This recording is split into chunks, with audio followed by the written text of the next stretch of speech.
Hello there, you're welcome to Sir Henry's class. So this is BECE 2026 exam structure tips and effective answering techniques. If this is your first time of watching, don't forget to like, share and then subscribe to the channel. Alright, so the BECE examination social studies comes in two folds. We have paper 1, which happens to be the objectives, and paper 2, which happens to be the essay, the written part. So paper 1, which is the objective, will have 40 objective test questions, and you have to answer all those 40 questions in 45 minutes, where you have a total score of 40. Whilst paper 2, which happens to be the essay, the written part, will last for an hour, where you have a score of 60 marks. And here it consists of 3 sections. So we have the section 1, section 2, and then section 3. Now candidates should note that section 1 have compulsory questions. So question 1 is very compulsory for each and every student to answer. You wouldn't say I can't answer or I'll leave it. No, it's mandatory for you to answer it. So we have section 1, and then we have section 2 with 2 questions. There you are required to select one from the 2. So section I is compulsory, section 2 where you have the chance to choose between them. So you have 2 questions for section 2 and also 2 questions for section 3. Now the questions that candidate will be answering, they are expected to answer 1 question from section 2 and section 3, as I've already stated. For section 1 is compulsory, so section 2 you choose 1, section 3 you choose 1. In all, you are answering 3 questions. So the sections are 3. The first section is the environment, where candidates will be examined on their knowledge on the environment, whether physical or social, how the understanding of the environment shapes their behavior, guides them to treat or care for the environment. So you'll be tested on the environment. We also have law, order, and nation building, where students will be tested on their knowledge about law and order, about constitution, about rights and freedoms, about governance, politics or stability, and so on and so forth. And then we have social and economic development, where this one reflects on how Ghana's social and economic aspect is playing a major role in the betterment of the lives of its people. So you have questions coming from the human and natural resource, you have questions coming from social security, you have questions coming from tourism, just a few to mention. And then candidates will also be expected that they answer 3, as I said. So section I compulsory, then 1 question from section 2 and 1 question from section 3. You're answering just 3 questions out of the 5. Now, what are important tips you should know? 1, don't just list points, but always explain your points clearly. I always tell students that social studies expect you to write more. So students, take this into consideration. Don't just list your points, but as you spell out your points, explain them clearly. For any question on the environment, especially galamsey or illegal mine, it has been a pressing environmental issue now, so it is likely you have a question on that. It's certain you should know at least causes of it, some effect of it on water bodies, and some solutions government can take to address the issue. And also you can be given a question on the longitudinal time calculation. This one talks about the time difference between countries. So on the globe, or on the global positioning, Ghana lies on latitude 0 degrees, and then longitude I think 15 degrees, a bit close to the 15 degrees. And then Nigeria also lies about 30 degrees. So it means that in between Ghana and Nigeria is degrees of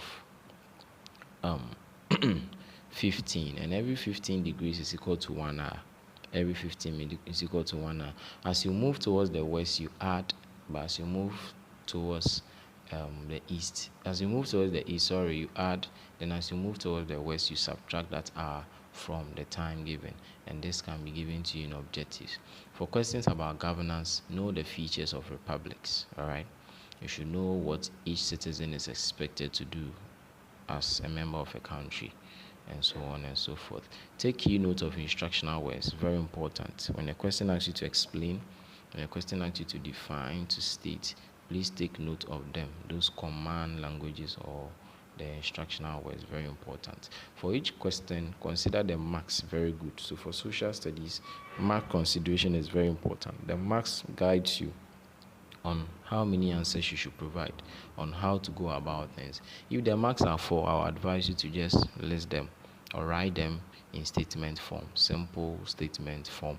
But if the question comes with give, state, outline, identify or highlight, write them in the statement form. For just list or name, you can just write the mere point for the examiner.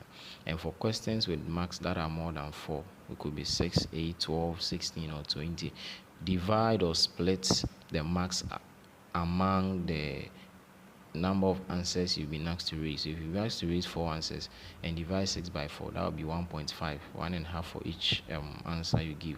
If it is 8, 2 for each. If it is 12, 3 for each. If it is 16, 4 for each. 25 for each. You should know that it helps.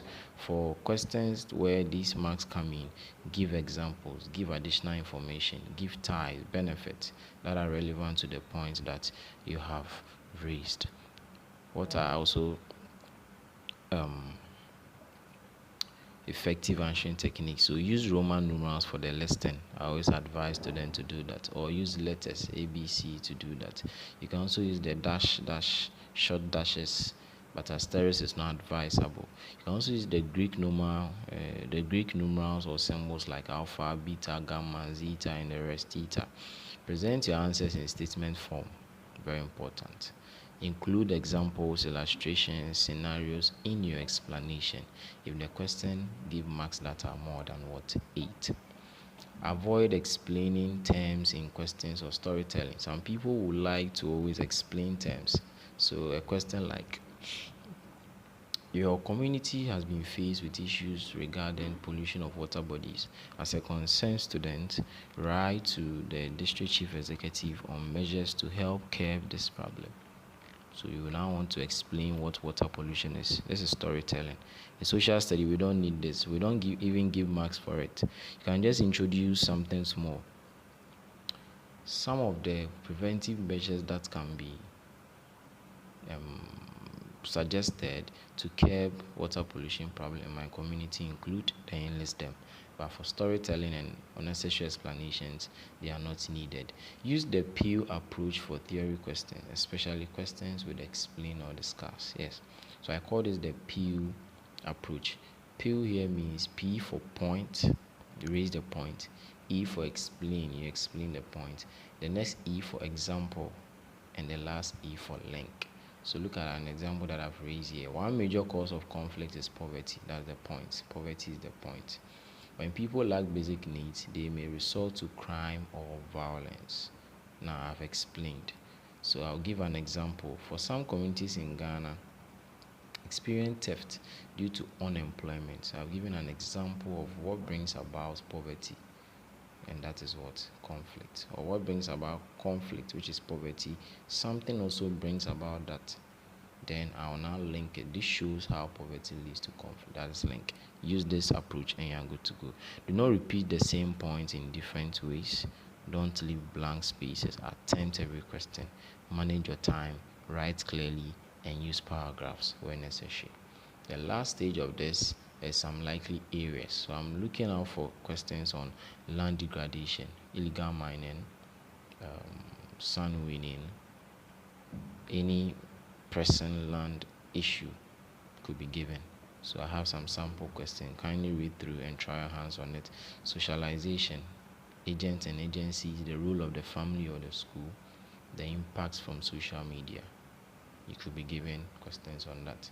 And also self-concept. This concept or this topic has not been given to students yet. So probably WAEC will try their luck on that. Arms of government. The legislature, executive, and judiciary can have questions on any of them. Road accidents have become rampant now, so let's look out for that. Conflict, because of the American-Iran war and Russia and other wars or conflict, even in the northern part of Ghana, questions about conflict may arise. And finally, the family system. Parenting and parenthood, also questions have not been given to students yet, so we are looking out but WAEC may try their luck on that.